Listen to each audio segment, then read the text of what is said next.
Hi guys, and welcome to episode 4 of my series looking back on TT LEGO games of the past.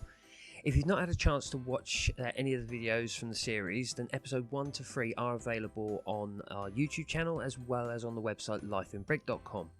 Now, so far I've visited galaxies far, far away, I've been on an epic adventure with the Dark Knight, and I've travelled the world with the Crystal Skull. Now we get to one of my absolute favourites, LEGO Harry Potter.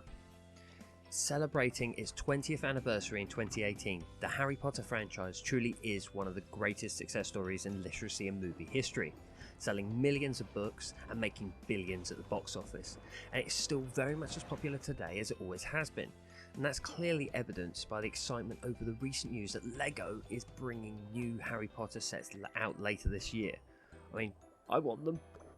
Now back in 2010, yes it has been 8 years, TT Games brought the Wizarding World to life in brick form with the release of LEGO Harry Potter Years 1 to 4, focusing on the boy wizard's life from the Philosopher's Stone, that's Sorcerer's Stone for you Americans, through to the Goblet of Fire. Now a sequel would follow to finish the story, but that review we'll save for later in the series. Before we go any further, I should mention that this review I've actually used the remastered edition on the PlayStation 4. So while the game is exactly the same, the definition and clarity may look a little bit better than what you remember. So anyway, jumping straight into the stories themselves. Well, first thing we should probably mention, book lovers, is this is solely based on the movies. So while the large majority of Harry's story is covered here, I'm sure if any of you have read the books, you know there's a few extra story notes in there that's not covered by the movies. That said, all 4 of the movies are beautifully recreated here, with the standard LEGO TT approach of turning key moments from each into glorious open environments to explore. Of course, with some storylines they're a little bit too dark for LEGO's majority target audience, so TT Games have taken a few minor liberties to tone down certain aspects. I mean, it's nothing compared to what they did to Indiana Jones, but we're not going there today. The variations here are a lot more subtle, and so the movie franchise is still very fun and easy to kind of follow if you're familiar with the films. They've also made a few minor adjustments so that in the film where Harry might have been on his own, they've added an extra character in this time around so you can do the co-op. From arriving at the school, exploring the Forbidden Forest, to attending the Quidditch World Cup and taking part in the Tri-Wizard Tournament, every environment you can think of is covered in this game. 6 levels for each movie, all packed with the usual puzzles and collectibles. Though it should be noted that mini-kits have been replaced here with 4 pieces of the school logo cut up into house crests. There's also students in peril to save, both in open world and story campaign. Basically, it's the Harry Potter version of Stanley in Peril for any of you Marvel fans out there. I should point out though that this isn't a straight level to level story campaign, and where this game truly is exceptional is in the scope. It is huge. I actually forgot how big this game was, and it's one of the reasons why this video is going out a day later than I originally planned, so sorry for that. Yes, the LEGO superhero games of modern era offer city-sized freedom, but the open world creation of Hogwarts and the surrounding grounds here is superb and so tightly packed with things to do that completionists are going to be very, very busy for a very, very long time if they want that 100%. Now, clearly learning from the mistakes of Indiana Jones, LEGO Harry Potter does such an amazing job at integrating the open world with the story, even providing a guide between levels in the not so nearly headless Nick. The real genius here though is how the game handles abilities. And with LEGO games in general, different abilities are usually gained by unlocking new characters. Harry Potter does things a little bit different. Utilising the school environments exceptionally well, new abilities are taught in classes between main levels as spells and potions. The uniquely themed approach excels this franchise above a lot of its counterparts and makes it so much more enjoyable and a different experience, especially for the hardcore Harry Potter fans.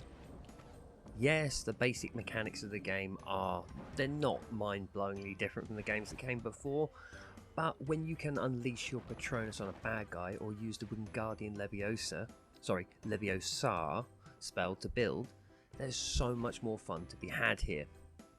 Now, one of the key improvements here, notable from playing the other games quite recently, is the AI improvements. Your CPU companions actually do help you complete puzzles in this game. Yes, it's an everyday thing nowadays in LEGO games, but just try and play LEGO Batman and get Robin to help you out with a complicated puzzle, because I promise you he's going to die more times than he's going to be helpful. Now, also, reflecting on my experience with Indiana Jones, one of the biggest annoyances that I found with the games was some of the puzzles were actually a little bit hard to follow, even for me. So this was going to cause frustration and annoyance for the target age audience. While I've not really had a chance to fully explore the Harry Potter game in as much detail because it is huge, there definitely seems to be a lot more mindfulness in the designs of the puzzles in this. That said, the one minor criticism I would say is there's a couple of levels that don't do a great job of pointing out the obvious path to follow. This is either by design to challenge the player, or it's an oversight. Either way, this is definitely the minority, that's for sure. Now, away from Hogwarts, and the Leaky Cauldron serves as the core hub for the game. It's where unlockables can be found and each movie's story can be accessed. This environment is fairly small compared to the rest of the game, but does add a consistent level of structure to the full story gameplay. Similarly, you also have Diagon Alley to explore, and so you can pretty much live out your entire Harry Potter related dreams in all their glory. As long as you like LEGO, that is. Also, while the core trio of characters are more than enough in abilities and powers to take on almost the entire game alone, there are more than 160 characters in-game to unlock throughout your adventure. That's a huge cast of supporting characters from every corner of the Potterverse. Now, still a couple of years before TT Games gave voices to their characters, LEGO Harry Potter and Friends are sadly mute. But luckily, Harry Potter is one of those movie franchises that has such an undeniably brilliant soundtrack, and it's in constant use throughout the gameplay, in every different environment, every kind of music you can think of, though for copyright reasons I haven't included it in this video, so you'll have to go and play the game if you want to listen to that. Overall, after returning to LEGO Hogwarts, I want to jump straight back into the sequel. I won't yet, but I want to. LEGO Harry Potter is TT Games at its best back in 2010, a gloriously accurate recreation of four beloved movies, and amazingly full open world enchanted with charm and full to the brim with secrets and surprises. Taking tried and tested gaming mechanics and slapping a fresh approach on them deserves more than enough plaudits, and could have gone so wrong, Indiana Jones, but didn't. The spells as abilities is a work of pure genius. Where this game truly excels though is in learning from the mistakes of its predecessor. As I said in the previous episode, LEGO Indiana Jones 2 was a mishmash of poor decisions and attempts to make something fresh. Harry's Adventure 2 is a combination, but a combination of good things, a combination of great new mechanics and the good stuff that has worked in LEGO games since we first took the Bricked Jedi for a spin. This is a game not just for fans of LEGO, it's a game for fans of Harry Potter, and it works for both, even if you're not a huge fan of the other. This is actually not just one of the best LEGO games, this is one of the best Harry Potter games that you can get. And LEGO fans will enjoy it for the unique gameplay available. Harry Potter fan base, well, what can I say? It's brilliant at recreating everything you could possibly love from J.K. Rowling's creations. Finding criticism with this game is surprisingly difficult. It improves on all that came before it, though does still suffer from a few minor common flaws. One of the biggest surprises is that even though this was in 2010, there's still no online ability, so if you want to play multiplayer, it's still split screen local co-op, I'm afraid. Even so, this is a genuine joy to play, and I would say to you, I would recommend this game. Please, if you can, go and play it. I would play the old ones, or if you want to get it for a more modern console, it's available on the Xbox One and PlayStation 4 as a remastered set which comes with both Harry Potter games. Anyway, thank you very much for watching this video. I hope you've enjoyed it. Please let me know what you think. If there's any feedback you've got, anything I can improve on, definitely willing to try. I'll be back very soon with another video. We've also got, at the moment, I'm running through LEGO Marvel Superheroes 2 and just doing playthrough on that. If you watch the videos, you'll see I'm probably not that great at it compared to some of the other people playing the game online, but I'm trying. It's the first time I've played the game. Anyway, Lego Harry Potter, years 1 to 4. Fantastic game, well worth a playthrough.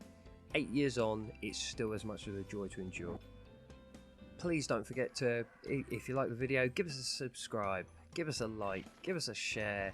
Visit us on Instagram, visit us at lifeandbrick.com. We're also on Twitter. We could do more followers on Twitter, so come and join us on Twitter. It's at lifeandbrick. Anyway, I'll be back very soon. Thank you again so much for watching, and thanks to everyone that supported us so far. These subscribers are going up every day, so really happy. Alright, thanks a lot. Bye bye.